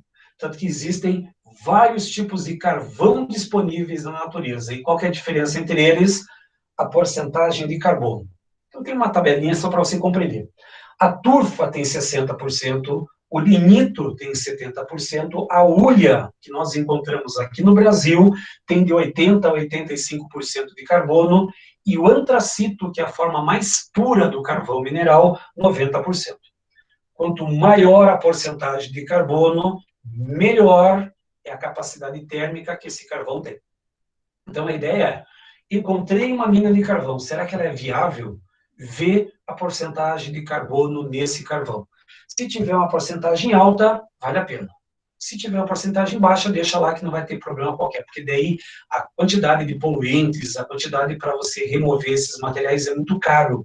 Então, deixa no solo. Agora, se tiver uma porcentagem alta de carbono, vale a pena a sua extração. Então, aqui tem as imagens, ó. O carvão mineral é uma pedra preta, só que com alta capacidade térmica. E não é só para queimar, não, que vive o carvão mineral. O que eu fiz? Para que serve o carvão? Ah, professor, para fazer churrasco. Não, o carvão mineral não serve para fazer churrasco. Se usa carvão vegetal. Ah, professor, o carvão mineral usado em termoelétrica. Opa, agora sim. Um dos usos do carvão mineral é produção de energia elétrica em termoelétricas. Ainda mais nessa época do ano que nós estamos vivendo um problema de crise hídrica. Os nossos reservatórios não têm tanta água para produzir tanta energia elétrica que o nosso país precisa. Então, na ausência dessa água dos reservatórios, o que nós utilizamos? Fontes alternativas. Eólica, energia solar, e precisamos de energia termoelétrica. E a energia termoelétrica, um dos grandes usos é o carvão mineral. Só que o carvão mineral, ele é poluente, é uma energia cara e suja.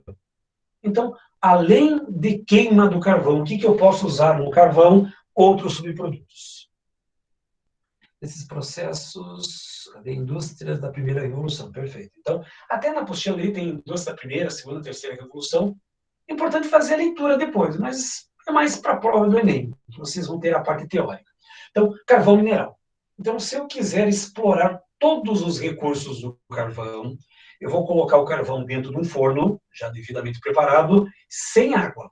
Eu vou aquecer esse carvão a uma alta temperatura e desse carvão eu vou conseguir tirar 3 fases. Uma fase gasosa, uma fase líquida e uma fase sólida. Então, o resíduo, na realidade, é a fase sólida, só que esse resíduo tem uma alta porcentagem de carbono. O que nós temos? Então, a fração gasosa é chamada de gás de iluminação. Professor, por que gás de iluminação? Porque há muito e muito tempo atrás, nessas regiões onde eu tinha minas de carvão, sempre tinha uma parte gasosa. Essa parte gasosa ia para a atmosfera. Então, o que eles faziam? Eles canalizavam esse gás e usavam como iluminadores públicos. Hoje, quando você anda na rua, você tem uma lâmpada de LED, tem uma lâmpada fluorescente, tem uma lâmpada qualquer. Há muito tempo atrás não tinha energia elétrica, você andava com vela. E aí, para ter uma certa iluminação em certos locais, eles canalizavam esse gás. Aí, toda noite, quando começava a escurecer, o cara chegava lá com fósforo, acendia, e aquela chama ficava acesa a noite inteira. Por quê? Porque era um gás que vinha das minas, ia ser desperdiçado mesmo, usava para gás de iluminação. Então, hoje nós não temos gás de iluminação, primeiro porque tem aquecimento global, usa energia elétrica. E o que eu faço com esse gás? Canaliza ele e coloca dentro de uma caldeira. Esse gás pode alimentar uma caldeira, pode alimentar uma termoelétrica para produzir ou alguma coisa de eletricidade ou água quente. São as duas funções desse gás de iluminação. Até está escrito pequenininho embaixo aqui, mas não precisa se preocupar. Esse gás de iluminação é uma mistura gasosa constituída por hidrogênio, metano, etano, monóxido de carbono e nitrogênio. Esses são os principais componentes do gás de iluminação que vem lá do carvão. Pergunta aqui, não. O que acontece? Segunda parte, a parte líquida. Nessa parte líquida, nós vamos encontrar as chamadas águas amoniacais. Autoexplicativo. Águas amoniacais são ricas em quê? Em amônia. E qual é o principal elemento da amônia? Nitrogênio. Portanto, águas amoniacais são ricas em nitrogênio. Professor, o que se faz com essas águas amoniacais? Fertilizantes. Uma das grandes funções das águas amoniacais retiradas do carvão serve para a fabricação de fertilizantes, adubos de uma forma geral. Essa é uma grande aplicação. Porém, tem uma outra fase líquida chamada alcatrão da hulha ou simplesmente alcatrão. Esse alcatrão é uma fonte formidável de hidrocarbonetos aromáticos. Benzeno, tolueno, naftaleno, estireno, etilbenzeno, compostos aromáticos de uma forma geral. Professor, mas se usa tanto composto aromático? Sim. Os compostos aromáticos são matéria-prima para a fabricação de uma coisa extremamente grande, uma gama grande de produtos. Medicamentos, fertilizantes, corantes, aromatizantes, polímeros, plásticos de uma forma geral. Então, os compostos aromáticos são importantes matérias-primas para a nossa indústria química de uma forma geral. Então, forma gasosa, gás de iluminação, forma líquida, dividida em 2 fases. Águas amoniacais, ricas em nitrogênio, fertilizantes, e alcatrão da hulha, mistura rica em hidrocarbonetos aromáticos. Então, professor, o que sobra? Sobra um resíduo. Só que esse resíduo ele é chamado de coque. Você já viu isso em alguma aula de geografia. Siderurgia. A indústria siderúrgica produz o quê? Aço. E como eu faço aço? Você pega o minério de ferro, que é extraído do solo, coloca o carvão. Só que não é o carvão qualquer, é o resíduo dessa destilação, que é o coque, que tem altíssima porcentagem de carbono. Altíssima porcentagem de carbono. Esse carbono reage com o minério de ferro, produzindo ferro metálico, mais gás carbônico ou CO, dos dois que você vai encontrar. Então, o coque nada mais é do que uma matéria-prima para a fabricação do aço da indústria siderúrgica. Então, montei um esqueminha aqui, para vocês terem uma ideia qual é ou quais são as principais aplicações para o carvão, além da termoelétrica, bem claro. Você coloca o carvão direto dentro lá da caldeira, produz energia elétrica ou aquecimento de água. Agora, se você destilar ele seco, a seco sem água, gás de iluminação, águas amoniacais ricas em nitrogênio, alcatrão da hulha rico em hidrocarbonetos aromáticos e o coque usado na indústria siderúrgica. Então, resuminho sobre as grandes aplicações do carvão mineral. Uma outra fonte não renovável. Para quem já visitou São Mateus do Sul, não próximo aqui, mas dá uns 100 quilômetros daqui, São Mateus do Sul tem uma mina de xisto betuminoso. Professor, que nome? Betuminoso, porque vem de betume. Betume é um óleo. Então, o que é o xisto betuminoso? Ele é parecido com o petróleo, só que o petróleo se encontra lá no poço. E esse óleo, ele é impregnado na rocha. Então, é uma rocha meio porosa e esse óleo fica impregnado na rocha. Então, aqui embaixo tem uma fotinha aqui, eu não sei se dá para ver bem, mas na apostila de vocês dá. Ele é formado por várias camadas. E nessa rocha, em camadas, você tem óleo. E esse óleo tem basicamente a mesma composição do petróleo. Tanto que esse óleo vai para a torre de destilação para obter o quê? Gás natural, GLP, gasolina, querosene ou diesel. Se faz o mesmo procedimento que temos no petróleo. E aqui em São Mateus do Sul nós temos uma grande mina de xisto bituminoso. A Petrobras já tem operação, já tem usina de beneficiamento desse xisto, só que os impactos ambientais são grandes. Você tem que extrair do solo, fica aquela cratera, tem a poluição devida pelo pó, da extração, aí você tem lá um processo mais caro de produção desse óleo, então fica uma gasolina mais cara, um querosene mais caro. Mas que é uma fonte alternativa de um bem não renovável, temos. Eu escrevi tudo aqui, vou fazer a leitura. Xisto é o nome dado ao conjunto de rocha sedimentar originado sob temperatura e pressão elevadas, contendo matéria orgânica impregnada em seu meio mineral, sendo uma fonte de energia não renovável. A matéria orgânica, betume, disseminada em seu meio, é quase fluida, sendo facilmente extraída após a extração do óleo e se será destilado como petróleo. Então, aí nós temos a rodovia do xisto, que tem lá xisto betuminoso, que você aperta ela e sai o óleo. E esse óleo tem a mesma composição do petróleo. Então, resolve esse sistema. Trabalhei todas as fontes não renováveis, petróleo, carvão e o xisto, mas por curiosidade. Porém, como é que está meu tempo? Está bem ainda. Agora, essas são fontes não renováveis. E há um certo tempo atrás, como eu falei, lá nos anos 2000, anos 90, o mundo já começou a se preocupar com a falta do petróleo. O que será a nossa sociedade sem petróleo? Como é que nós vamos colocar combustível nos nossos carros? Vai estar um colapso total. E aí, lentamente, os governos, as instituições começaram a se precaver, criando combustíveis alternativos que seriam biocombustíveis, que seriam renováveis. É o que está acontecendo hoje. A próxima geração de carros provavelmente vai ser carros que são movidos a biocombustíveis ou carros elétricos. O problema é que eu não posso transformar toda uma frota em carro elétrico, porque nós não temos tanta reserva de eletricidade assim para carregar esses carros, mais do que nós usamos no nosso dia a dia. Então, vai ter algum combustível? Vai. Vai ter uma frota de carro elétrico? Vai. Então, vai ter uma mistura. E logo, logo vai ter os híbridos. Mistura de biocombustível com eletricidade para economia. Aí você vai ter um carro que anda 20, 30, 40 quilômetros com 1 litro de combustível, que não vai ser mais derivado do petróleo. O que eu vou falar agora? Sobre os biocombustíveis. São combustíveis retirados da natureza e podem ser renováveis, podem ser trocados. Então, o biocombustível são combustíveis retirados da natureza através de seres vivos, ou vegetais ou animais. Professor, combustível de um animal, sim, já vou falar sobre o biogás. Então, ele é retirado muitas vezes das fezes do porco, fezes do gado, fezes dos animais, mas lixo, matéria orgânica em decomposição, eu posso criar um combustível que pode ser usado nos nossos carros ou dentro de caldeira, dentro de termoelétrica. Então, vamos lá. Biocombustíveis são combustíveis renováveis de origem biológica, não fóssil, ou seja, são plantados ou podem ser produzidos de maneira muito rápida, provenientes da biomassa. Quando eu falo em biomassa, eu posso estar falando em cana-de-açúcar, estou falando em milho, estou falando em árvore, estou falando em lenha, estou falando em fezes ou lixo. Isso é biomassa. E qualquer estrutura que vem de forma natural e de forma vegetal ou animal. Então, eu não preciso da fossilização para depois esperar milhões de anos para utilizá-lo.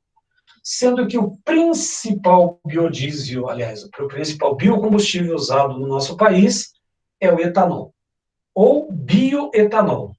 Se bem que bioetanol e etanol são pleonasmo, porque o etanol é produzido através da cana-de-açúcar, é produzido através do milho, embora existam processos químicos em que eu possa produzir o etanol através do petróleo, por exemplo, mas não é o caso. Então, o bioetanol, ele é produzido através da cana-de-açúcar, do milho ou da celulose.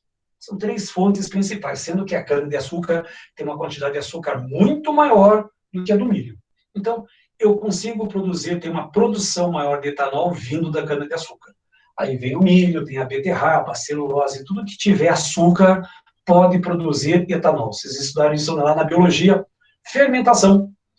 A sacarose, C12H22 ou 11, através daquele fermento chamado Saccharomyces cerevisiae. Precisa anotar. Esse micro-organismo quebra a molécula de sacarose em molécula de glicose e frutose. Aí a frutose e glicose, através de uma enzima chamada zimase, quebra a glicose e frutose em etanol e gás carbônico, onde o principal uso vai ser exatamente o nosso etanol. Então, atribuído a todo o etanol obtido a partir da biomassa, cana-de-açúcar, milho, celulose, beterraba, essas coisas do gênero. Curiosidades históricas. Na década de 70, época que os seus pais nasceram, ou seus avós, pró-álcool. Eles tinham um lema assim, que todo mundo ia ter um carro a álcool. Se teu pai e tua mãe estiver aí na hora do almoço, pergunta assim, pai, mãe, se já teve um carro a álcool há muito tempo atrás?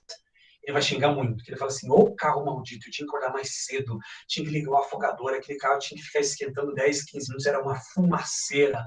Na hora que você ia sair, ele engasgava, parava, morria. Uma reclamação clássica.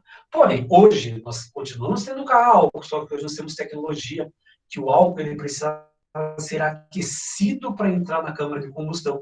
Hoje nós temos aquecedores elétricos que aquecem o combustível para entrar. Então, hoje não precisa mais ligar o não precisa mais fazer toda aquela maracutaia para fazer o aquecimento do nosso carro. Então, na década de 70, o Brasil criou um plano chamado Pró-Álcool. O brasileiro vai ter um carro a álcool. Aí, no ano 2000, para ser bem preciso, usa o álcool como aditivo da gasolina, porque tem várias vantagens. Primeiro, porque tem uma octanagem maior do que a própria gasolina. Segundo, não tem enxofre, portanto, não tem chuva ácida, menos poluente. Então, as duas principais funções do etanol na gasolina, por quê? Porque aumenta a octanagem da gasolina e, segundo, porque ele é menos poluente do que da própria gasolina. Então, essas são as duas vantagens. E em 2003, surgiu o carro flex. Ou seja, o carro que é movimentado tanto a gasolina quanto a álcool. Ah, professor, só pode colocar gasolina, só pode colocar álcool? Não, você pode colocar uma mistura de álcool com gasolina, gasolina com álcool, o que você quiser. Qualquer porcentagem, o carro se movimenta. Então, pequenos dados históricos. Década de 70, pro álcool, 2000, uso do etanol como aditivo não, como antidetonante, melhor dizendo. E em 2003, o surgimento do carro flex, que você pode usar tanto gasolina quanto etanol. Então, esse é o primeiro biocombustível importante a ser comentado. Além disso, o Enem. Como o Enem adora etanol? Adora. Ele adora etanol, adora bafômetro, coisas ligadas exatamente ao álcool. Então, quando eu falo em etanol, como é que eu produzo esse etanol em forma industrial? Então, primeiro eu preciso de uma matéria-prima vegetal. E qual é a matéria-prima clássica do Brasil? Cana-de-açúcar. Os Estados Unidos, por exemplo, obtêm o álcool através do milho. Só que a porcentagem energética do etanol do milho é muito inferior à da cana-de-açúcar. Então, nós temos aí uma grande extensão territorial, plantamos cana-de-açúcar para a produção de açúcar e de etanol. Então, a cana-de-açúcar, ela é moída, filtrada, e aí tem uma coisa que vai chegar a salivar algumas pessoas. Vai produzir a garapa, o caldo de cana. Que delícia, hein? Lembra até o Largo da Ordem, domingo. Caldo de cana com pastel. Ah, que saudade disso aí, né? Então, a garapa é o caldo da cana. Só que essa caldo da cana tem muita água, e essa água não vai servir para o nosso processo. Então, você concentra esse caldo de cana e transforma isso em melaço ou em melado. Talvez você já ouviu falar em melado. Tem bolacha de melado, alguns doces feitos com esse melaço ou melado. É um líquido bem escuro. Aí esse melado você coloca aquele fermento, o Saccharomyces cerevisiae. E ele quebra essa molécula da sacarose em glicose e frutose. Coloca enzima azimase, logicamente tem um processo mais complexo, mas a azimase quebra a molécula de glicose e frutose em etanol e gás carbônico. Então, você vai ter uma mistureba ali naquele sistema. Aí, o que você faz? Faz o processo de destilação para obter o etanol. E lembrando, numa das aulas do Jamal, que esse etanol, ele tem uma porcentagem máxima de 96%. Então, o etanol que é produzido na destilação, ele tem a porcentagem máxima de 96% de álcool e 4% de água, porque nós temos nesse tipo de porcentagem uma mistura azeotrópica. Eles fervem na mesma temperatura. Então, a maior porcentagem que você vai ter num processo físico de destilação, 96% de álcool. Se você quiser o álcool anidro, 100% aí é um processo químico, aí você usa a desidratação lá, dos processos de hidratação do eteno, processos químicos em ação, mas por processo físico, destilação, a maior porcentagem de álcool que você vai obter num processo de destilação, 96%. Esse é o tal do etanol. Porém, você já viu esse adesivo em algum lugar por aí. 100% biodiesel. Onde que você já viu esse adesivo? No ônibus. Nós temos orgulho de dizer que temos o maior ônibus do planeta, que é aquele azulão, que passa perto da casa aí no Boqueirão. Ou seja, o ônibus azul e alguns ônibus vermelhos, eles são movidos a 100% biodiesel. De onde que vem o biodiesel?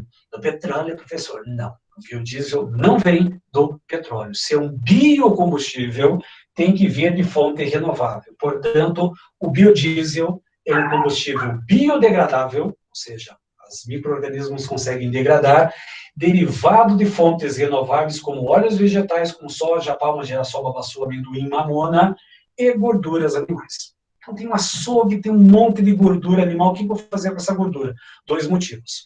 Ou você vende para a indústria de cosmético para fazer sabão, ou vende para a indústria de biodiesel para fazer combustível para ônibus, caminhão, essas coisas do gênero. Então, o biodiesel, ele vem de fonte renovável. Ou vem do óleo de soja, palma, girassol, babaçu, amendoim, mamona e gorduras animais. É esse processo que vira o biodiesel. Pergunta: a física com 2 corpos ocupando o mesmo espaço, melhor não. Tá, Aí o que acontece? Para quem pega ônibus sabe aí que a física não é respeitada no ônibus. 2 corpos ocupam o mesmo lugar do espaço. Ainda mais, se bem que hoje, não sei como é que está a aglomeração do ônibus, mas antes da aglomeração, esses ônibus, eles desafiavam a lei da física. Perfeito, boa observação, Leoa. Agora, o que acontece? Como é que eu faço esse biodiesel? Professor, é só pegar óleo e colocar o óleo dentro do carro? Não. Vai pegar aquele óleo que você tem em casa para fritura e colocar dentro do ônibus do caminhão.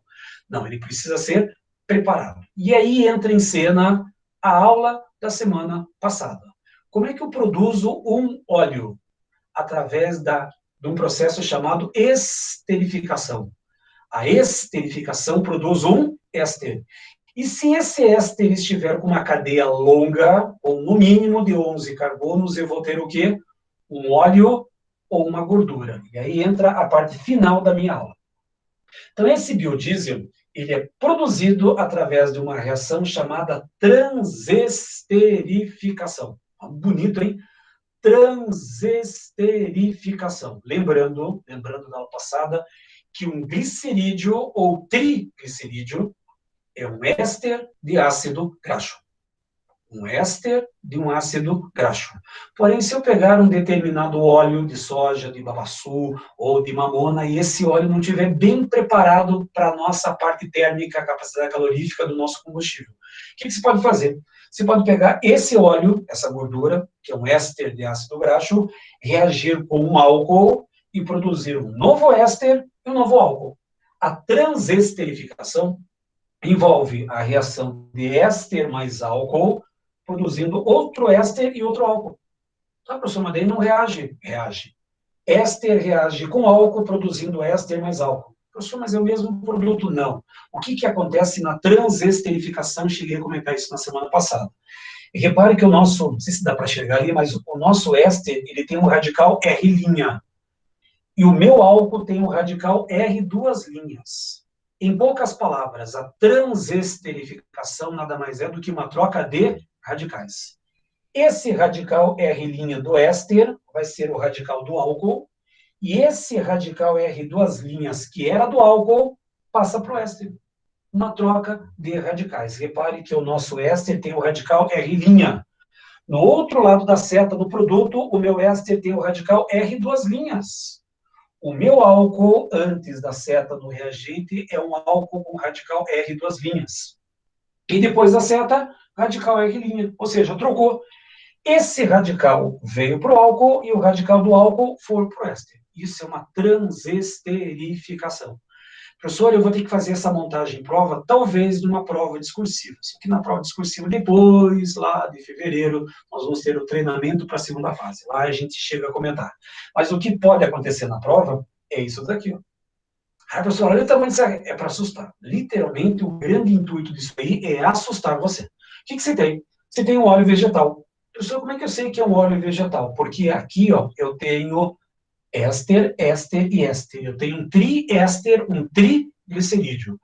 Professor, como é que você sabe que é um óleo vegetal? Porque ele é líquido a temperatura ambiente, porque provavelmente nesse R1, R2 e R3 eu devo ter várias duplas ligações. Lembrando a aula passada. Se o R1, R2 e R3 tiver apenas simples ligações, cadeia saturada é gordura. Se tiver poliinsaturações, é óleo. Mas a principal característica é que a 25 graus ele é líquido, então óleo. Esse éster vai reagir com etanol, produzido pela cana-de-açúcar, ou metanol. Dos dois você vai ter a reação.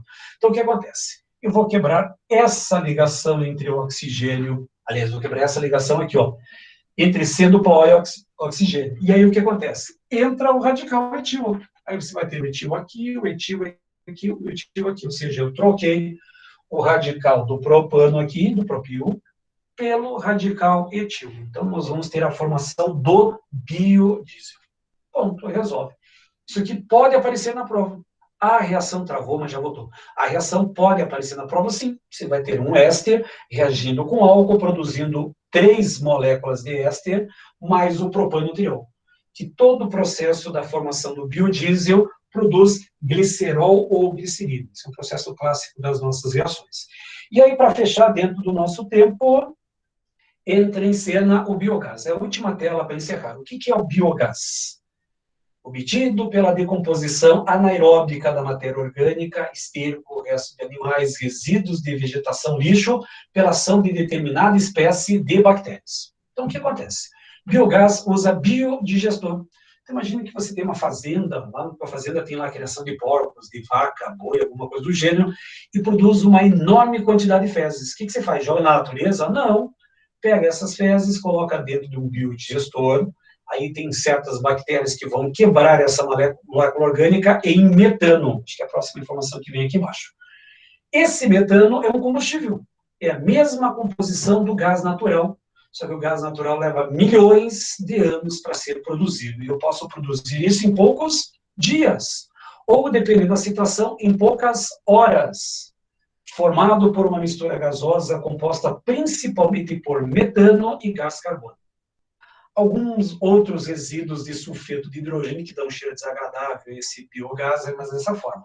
Então, você tem uma criação de animais, mais o lixo doméstico, mais uma matéria orgânica que você tem ali, folhas, nossa, cortei grama, pego aquela matéria orgânica, pego o resto de animal, coloco um pouco de água lá dentro, coloco no biodigestor.